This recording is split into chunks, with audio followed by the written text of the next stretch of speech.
మేకని ఇక్కడ ఏం చేశారంటే పూర్తిగా విపరీతమైనటువంటి వేడి, కింద తట్టుకోలేనంత ఫ్లోర్ హీట్ ఉంది, పైనంతా కూడా విపరీతమైన హీట్ ఉంది. 51 డిగ్రీ సెంటిగ్రేడ్ దాటి ఉంది. అలాంటి పరిస్థితుల్లో ఉదయం నుంచి కూడా దీన్ని ఇలా కట్టిపడేశారు.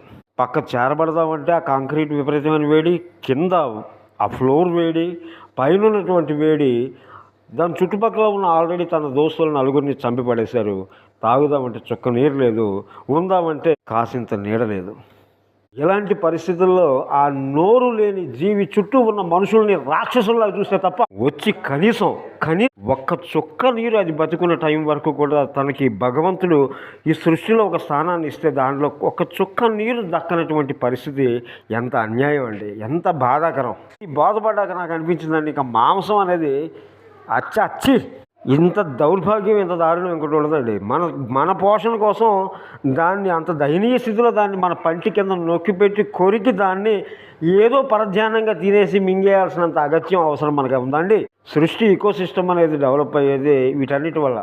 మనిషి జంతువులా మారుతున్నాడు. జంతువులు తిన్నాయంటే అర్థం ఉంది, కానీ మనం దాన్ని తింటున్నాం ఒక పద్ధతి, చంపేయడం అనేది ఒక ధర్మం, ఒక పద్ధతి కాబట్టి. కానీ వాటికి కనీసం ఇవ్వాల్సిన చచ్చేంత వరకు అవి ఎలా ఉండాలనేటువంటి ఒక ఇంగిత జ్ఞానం మనకు ఉండాలిగా.